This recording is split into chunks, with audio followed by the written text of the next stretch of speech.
నమస్కారం. ఈనాటి మన ప్రత్యేకమైన విశ్లేషణకు స్వాగతం. ప్రాచీన భారతదేశపు వేద గ్రంథాల్లో దాగియున్న అత్యంత సంక్లిష్టమైన, ఆసక్తికరమైన యంత్ర నమూనాలు మరియు గగన విహార సిద్ధాంతాల గురించి ఈరోజు మనం ఎంతో లోతుగా మాట్లాడుకోబోతున్నాం. వీటిని కేవలం పాత కథలుగా కాకుండా ఆ ఊహల వెనుక ఉన్న నిజమైన ఇంజనీరింగ్ ఆలోచనలను, అద్భుతమైన టెక్నికల్ లాజిక్ను మనం చాలా ఉత్సాహంగా అన్వేషిద్దాం. ఇక మన అజెండా విషయానికి వస్తే, ప్రాచీన యంత్రశాస్త్ర పునాదుల నుంచి మొదలుపెట్టి వేదకాలపు శక్తివనరులు, వైమానిక శాస్త్రంలోని బ్లూప్రింట్లు, త్రిపుర విమానం లాంటి అద్భుతాలు, చివరగా ఆధునిక శాస్త్రవేత్తల విశ్లేషణ వరకు ఒక పద్ధతి ప్రకారం వరుసగా ఒక్కొక్కటి తెలుసుకుంటూ ముందుకు వెళ్దాం. పదండి, మొదలు పెడదాం.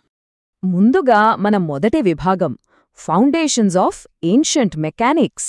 ఈ సంక్లిష్టమైన ఎగిరే యంత్రాల గురించి పూర్తిగా అర్థం చేసుకోవాలంటే అసలు ప్రాచీన కాలంలో మెకానిక్స్ లేదా యంత్రశాస్త్రం వెనుకున్న మూలతత్వమేంటో మనం ఖచ్చితంగా తెలుసుకోవాలి. దీనికోసం యంత్రమాతృక అనే ఒక అద్భుతమైన భావన గురించి మనం మాట్లాడుకోవాలి. ఇది కేవలం యంత్రాలను నిర్మించే ఒక కళ మాత్రమే కాదు, దాని వెనుక ఉన్న పక్కా ఇంజనీరింగ్ లాజిక్. ప్రాచీన గ్రంథాల్లో వర్ణించిన విషయాలు ఏదో మాయాజాలం లేదా ఇంద్రజాలం కాదండి. అవి రేఖాగణితం, ఇంకా భౌతిక శాస్త్ర సూత్రాలపై ఆధారపడి నిర్మించిన ఒక పటిష్టమైన నిర్మాణ వ్యవస్థ అని ఈ యంత్రమాతృక అధ్యయనం మనకు చాలా స్పష్టంగా చెప్తోంది. ఒక మాటలో చెప్పాలంటే, విభిన్న వస్తువుల కలయికతో మెకానికల్ ఎనర్జీని ఎలా సృష్టించవచ్చో వివరించే ఒక మాస్టర్ ఫ్రేమ్వర్క్ ఇది. ఇక్కడ ఒక ఆసక్తికరమైన విషయం గమనించండి. ఈ వేద సూత్రాలను నేటి ఆధునిక సాంకేతికతతో మనం ఎలా పోల్చవచ్చో ఇక్కడ స్పష్టంగా కనిపిస్తోంది. ప్రాచీన కాలం నాటి ఒక యంత్రం డిజైన్ బేసిక్గా నేటి సర్క్యూట్ డిజైన్కు ఎలా మ్యాచ్ అవుతోందో చూడండి. అలాగే అప్పట్లో వాళ్లు చెప్పిన ఆకాశం అనే కాన్సెప్ట్ మోడర్న్ క్వాంటమ్ ఫీల్డ్తో ఎలా సరిపోలుతోందో అర్థం చేసుకుంటే నిజంగానే ఆశ్చర్యం కలుగుతుంది.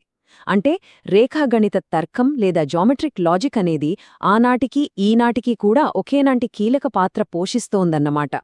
రెండవ విభాగం హార్నెసింగ్ వేదిక్ ఎనర్జీ.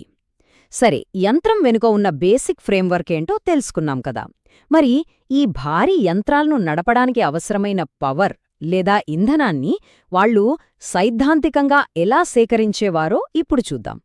దీనికి సంబంధించి అథర్వవేదం ఒక అద్భుతమైన థియరీని మన ముందుంచింది. సాధారణంగా ఇంద్రుడు, వరుణుడు అనగానే మనకు దేవుళ్ళు లేదా పురాణ పురుషులు గుర్తొస్తారు, అవునా? కాని ఇక్కడ అలా కాదు. ఇంద్ర అంటే వాతావరణ మధ్యభాగాల్లో ఉండే విద్యుత్ శక్తి లేదా ఎలక్ట్రికల్ ఎనర్జీ అని, అలాగే వరుణ అంటే కాంతి ప్రదేశాల్లో ప్రసరించే సూర్యశక్తి అని చాలా స్పష్టంగా సైంటిఫిక్గా నిర్వచించడం మనం చూడొచ్చు. ఇక్కడే అసలైన మెకానికల్ సీక్రెట్ దాగి ఉందండి. ఈ రెండు శక్తులు అంటే ఇందాక మనం చెప్పుకున్న విద్యుత్ మరియు సూర్యశక్తులు, ఇవి రెండూ కలిసినప్పుడు జరిగే ఒక సంక్లిష్టమైన కెమికల్ రియాక్షన్ గురించి ఈ గ్రంథాలు చాలా డీటెయిల్గా వివరించాయి. ఈ ఉత్ప్రేరక ప్రక్రియలో ఉత్పన్నమయ్యే విద్యుదీకరించబడిన నీటిని ఆపాహ్ అని పిలిచేవారు. ఇదే ఆ విమానాలకు అవసరమైన ముడి ఇంధనంగా అంటే పవర్ సోర్స్గా పనిచేస్తుందని వారు సిద్ధాంతీకరించారు. ఇక మూడవ విభాగం ఇన్సైడ్ ది వైమానిక శాస్త్ర. శక్తి వనరుల గురించి ఒక మంచి ఐడియా వచ్చేసింది కదా. ఇప్పుడు డైరెక్ట్గా ఆ ఏవియేషన్ మాన్యువల్, అదేనండి వైమానిక శాస్త్రం పేజీల్లోకి వెళ్ళి చూద్దాం. ఈ వైమానిక శాస్త్రం ప్రకారం చూస్తే పురాణాల్లో వర్ణించిన విమానాలు కేవలం కవుల ఊహల నుండి పుట్టినవి కావు. అవి సూర్యకిరణాలు, పాదరసం అంటే మర్క్యూరీ, అలాగే విద్యుత్, వీటి ఆధారంగా ఏరోడైనమిక్ సూత్రాలతో పనిచేసే అత్యంత సంక్లిష్టమైన అడ్వాన్స్డ్ వెహికల్స్ అని బుక్ చెప్తోంది. చూస్తుంటే ఇది కేవలం పురాణం కాదు, పూర్తిగా మెకానికల్ డిజైన్స్తో నిండిన ఒక టెక్నికల్ మాన్యువల్ అని మనకు అర్థమవుతోంది. పోనీ బ్లూప్రింట్లలో ఏమైనా సాధారణమైన యంత్రాల గురించి చెప్పారా అంటే అదీ కాదు. అందులో వివరించిన ఉపయంత్రాల గురించి వింటే నిజంగా మనం షాక్ అవుతాం.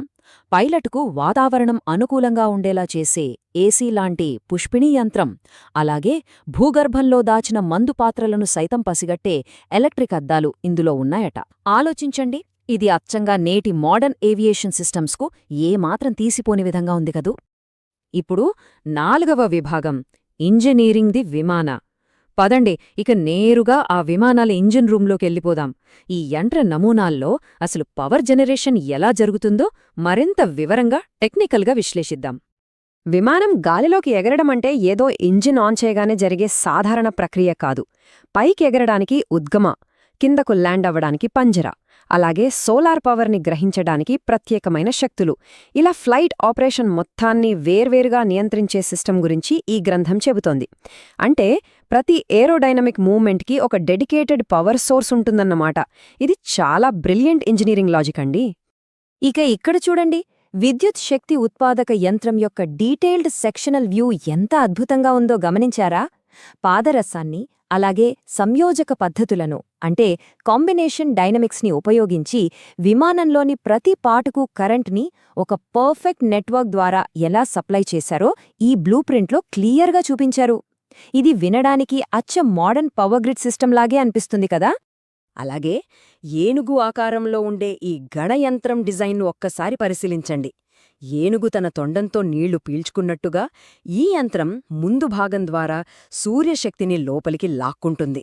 ఆ పవర్తో లోపల ఉన్న గేర్ చక్రాలు తిరిగి ఆమ్లాన్ని అంటే యాసిడ్ను చిలికి స్ఫటికాల ద్వారా ఖచ్చితమైన శక్తిని కొలిచేలా ఈ జెనరేటర్ డిజైన్ చేశారు. ఒక రకంగా చెప్పాలంటే ఇది ఆనాటి ఆటోమేటెడ్ ఎనర్జీ మీటరింగ్ సిస్టమ్ అన్నమాట. What an idea! 5వ విభాగం, ది సోలార్ పవర్డ్ త్రిపుర విమాన. ఇందాకడిదాకా మనం విడివిడి యంత్ర భాగాల గురించి మాట్లాడుకున్నాం. మరి వీటన్నింటినీ ఒకే చోట అసెంబుల్ చేస్తే తయారయ్యే ఆ అల్టిమేట్ మాస్టర్పీస్ డిజైన్ ఎలా ఉంటుందో ఇప్పుడు చూసేద్దాం. ఇదిగోండి, ఇదే ఆ త్రిపుర విమానం. దీన్ని మల్టీపర్పస్ ట్రావెల్ కోసం అద్భుతంగా డిజైన్ చేశారు. కేవలం గాలిలో ఎగరడమే కాకుండా భూమిమీద, సముద్రంపైనా కూడా సులభంగా ప్రయాణించేవా దీని నిర్మాణముంటుంది. ఏ వాతావరణంలో ప్రయాణిస్తోందో దానికి తగ్గట్టుగా తన ఆకారాన్ని మార్చుకునేలా 3 వేర్వేరు అంతస్తులతో ఒక భారీ నౌకలాగా ఈ బ్లూప్రింటును గీశారు. నిజంగా ఆశ్చర్యంగా ఉంది కదూ? ఇక్కడ గమనించాల్సిన మరో ఆసక్తికరమైన విషయమేంటంటే ఇందులో మన మోడ్రన్ ఇంజిన్లలాగా ఫ్యూయల్ని మండించే ప్రాసెస్ ఉండదు. ఇది ఒక కంప్లీట్ థర్మోడైనమిక్ సైకిల్ మీద రన్ అవుతుంది. గొడుగుల్లాంటి అద్దాలు, స్ఫటికాల ద్వారా సూర్యుడి వేడిని గ్రహించి ఆ వేడిని యాసిడ్ ద్వారా చల్లార్చి ఆ వచ్చిన శక్తితో ఎలక్ట్రిక్ మోటార్లను నడిపిస్తారు. త్రిపుర విమానం వెనుక ఉన్న ఈ క్లోజ్డ్ లూప్ సిస్టమ్ ఆలోచన నిజంగానే నెక్స్ట్ లెవెల్ అని చెప్పొచ్చు. ఇక చివరిదైన 6వ విభాగం, ఏన్షియంట్ లాజిక్, మోడర్న్ కాంటెక్స్ట్. సరే, గ్రంథాల్లో ఉన్న గొప్ప విషయాలన్నీ చూశాం కదా. మరి ఆధునిక శాస్త్రవేత్తలు ఈ బ్లూప్రింట్స్ గురించి ఏమనుకుంటున్నారు? వారు సైంటిఫిక్గా వీటిని ఎలా ఎవాల్యుయేట్ చేశారో ఇప్పుడు నిష్పక్షపాతంగా చూద్దాం. ఈ వైమానిక శాస్త్రం యొక్క హిస్టరీని మనం జాగ్రత్తగా గమనిస్తే 1918 మరియు 1923 మధ్యలో పండిత్ సుబ్బరాయ శాస్త్రి గారు ఒక అతీంద్రియ శక్తి ద్వారా అంటే సైకిక్ పవర్స్ ద్వారా ఈ విషయాలను తెలుసుకొని శిష్యులతో రాయించారు అని చరిత్ర చెప్తోంది. అంటే దీనిమీద ఆధునిక సైన్స్ పరంగా ఎటువంటి ఏరోనాటికల్ రీసెర్చ్ జరగక ముందు దశాబ్దాల క్రితమే ఈ పుస్తకం రావడం జరిగింది. ఆ తర్వాత 1974లో ఇండియన్ ఇన్స్టిట్యూట్ ఆఫ్ సైన్స్ అనగా IISCకి చెందిన కొంతమంది శాస్త్రవేత్తలు ఈ బ్లూప్రింట్లను డీటెయిల్డ్గా సైంటిఫిక్గా ఎనలైజ్ చేశారు. వారి రిపోర్ట్ ప్రకారం ఈ మోడల్స్ చూడటానికి చాలా అద్భుతంగా ఉన్నప్పటికీ ఇందులో వాడిన పాదరసం లేదా అద్దాల పనితీరు వల్ల నిజంగా గాలిలో ఎగరడం సాధ్యం కాదని తేల్చారు. అంటే పక్కా ఏరోడైనమిక్స్ లేదా యాంటీ గ్రావిటీ సూత్రాలకు అనుగుణంగా ఇవి ప్రాక్టికల్గా ఫ్లైట్ను సపోర్ట్ చేయలేవని వారు సైంటిఫిక్గా నిర్ధారించారు. అయితే ఇక్కడ మనం ఆలోచించాల్సిన ఒక ఆసక్తికరమైన విషయముందండి. ఒక యంత్రం గ్రేట్ అనిపించుకోవాలంటే అది ఖచ్చితంగా గాలిలో ఎగిరి తీరాల్సిందేనా? ప్రాక్టికల్గా ఈ విమానాలు ఎగరకుండా ఉండి ఉండొచ్చు. కానీ ఈ గ్రంథాలలో వాళ్లు పొందుపరిచిన పటిష్టమైన యంత్రాల కాన్సెప్ట్, ఆ ఇంజనీరింగ్ విధానం మరియు భవిష్యత్తుని ఊహించిన వారి కల్పనాశక్తి ఇవన్నీ ప్రాచీన కాలపు సైంటిఫిక్ విజన్ని మన కళ్లకు కడతాయి కదా. భవిష్యత్ ఆవిష్కరణలకు ఇలాంటి ఆలోచనలే కదా పునాదులు. మళ్ళీ ఇలాంటి మరొక ఆసక్తికరమైన విశ్లేషణతో కలుద్దాం.